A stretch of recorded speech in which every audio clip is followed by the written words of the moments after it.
Hi, my name's PJ, and welcome to our short presentation. Have you ever wondered how the rich keep getting richer while broke people stay broke and the middle class seems to be shrinking? Well, this isn't nearly as mysterious as it may appear when you examine the specific differences in how broke people, the middle class, and the rich spend their money. Now, this is such a simple concept, yet so profound, it nearly knocked me out of my chair when I finally understood it. I'm going to show you exactly how the rich spend their money, and you can evaluate for yourself why they keep getting richer and the broke keep getting broker, and why the middle class remains so stressed out. Now, to get started, I'd like to review some financial terms we'll be using during this presentation.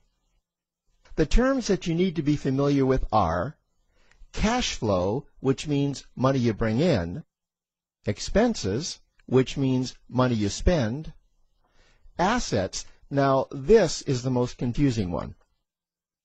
You're probably familiar with the traditional definition of an asset, which is something you own or have equity in. However, back in the 1990s, Robert Kiyosaki introduced us to a new definition of an asset in his groundbreaking Rich Dad, Poor Dad series of books. Robert taught us that an asset is something that pays you, and that's the definition we'll be using here. Liabilities is the last term, and it's defined as things that cost you money.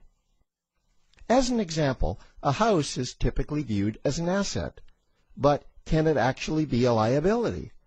Yes, with our revised definition, anything that costs you money is a liability, not an asset.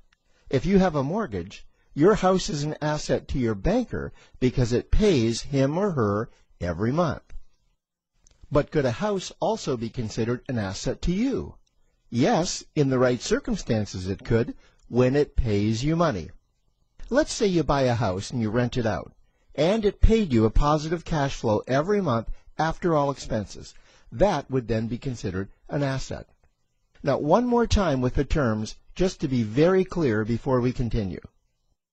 Cash flow is money you make. Expenses, that's money you spend. An asset pays you, and a liability costs you. Now let's take a look at how broke people spend their money. Now, when I say broke people, I'm not referring to the destitute. I'm speaking about that large portion of our society that lives from paycheck to paycheck and who never seem to have any money.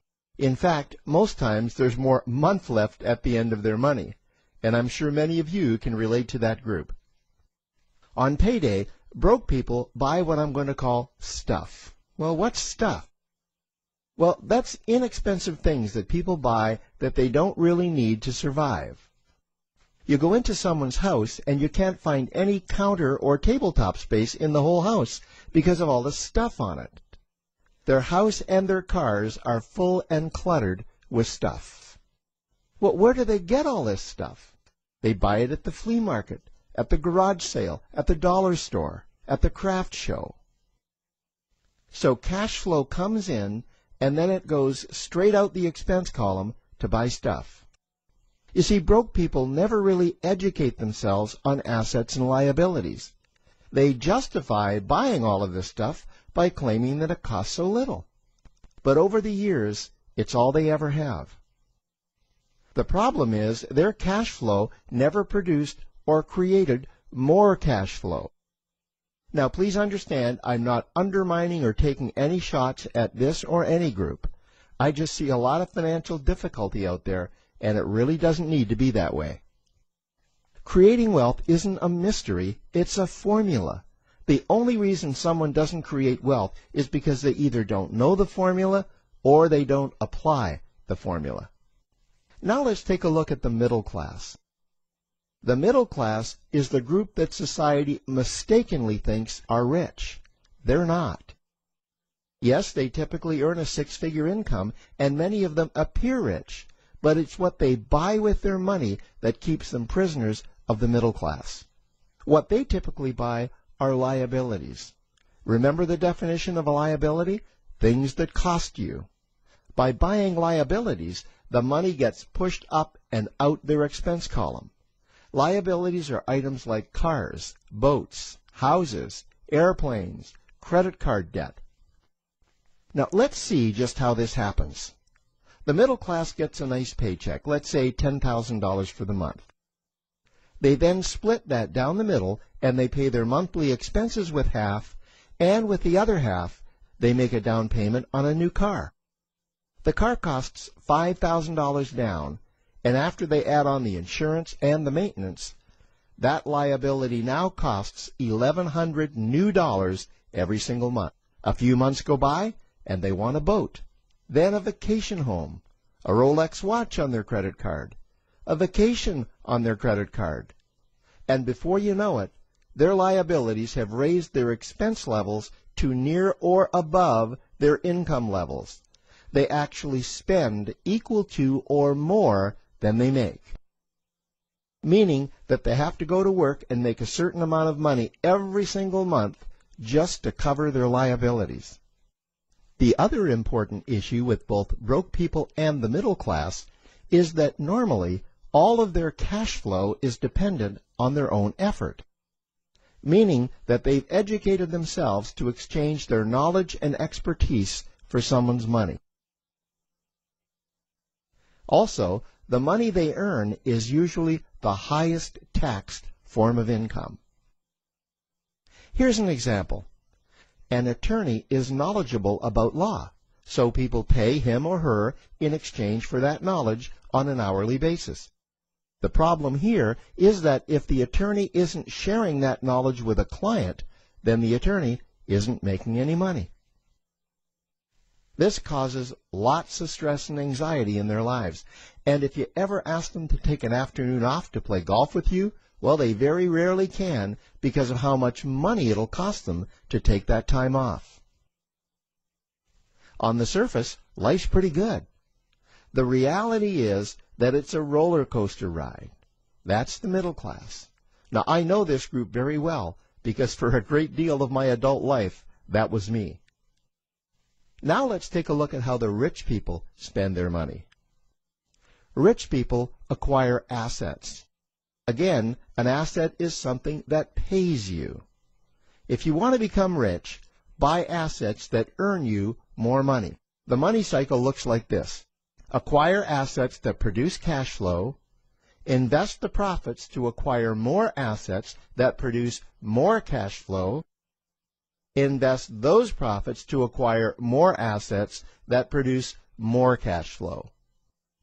The rich spend their money and acquire things that produce more money.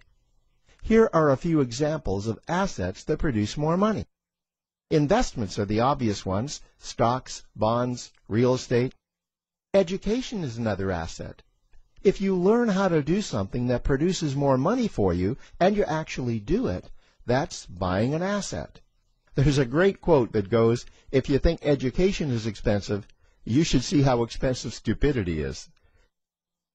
Another example of assets you can acquire that pay you are cash-generating opportunities, especially those opportunities that can create a passive cash flow.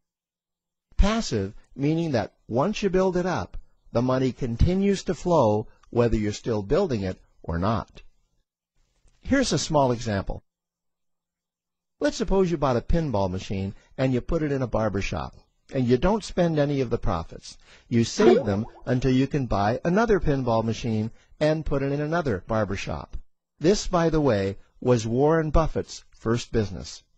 If you don't know who Warren Buffett is, he's one of the top 2 richest men in America. The rich are extremely eager to find those passive cash-generating opportunities because those opportunities continue to pay them month after month, year after year, long after they've stopped working the opportunity. You know, I see this happen again and again with successful entrepreneurs. They find a passive cash flow stream that they build up, and it continues to pay them month after month, year after year. They then take those profits and multiply them in another passive cash-generating opportunity, and then again in another. In conclusion, here's what I've learned over the years. You can't find these passive cash-generating opportunities unless you're open to hearing about them. Then, once you find them, you must be willing to see what fits you and then act. Now, the reason I say this is that I once answered a hokey little ad that I ended up generating 7 figures from, simply because I answered that ad and then took action. These opportunities are out there. You just need to find them. You also must be opportunistic enough that when the right situation does present itself, you don't miss it. So remember, broke people buy stuff, the middle class buy liabilities, and the rich acquire assets, preferably cash-generating opportunities that can create passive cash flow. They then take that cash flow and invest it in another asset that produces more cash flow. That's the wealth creation formula.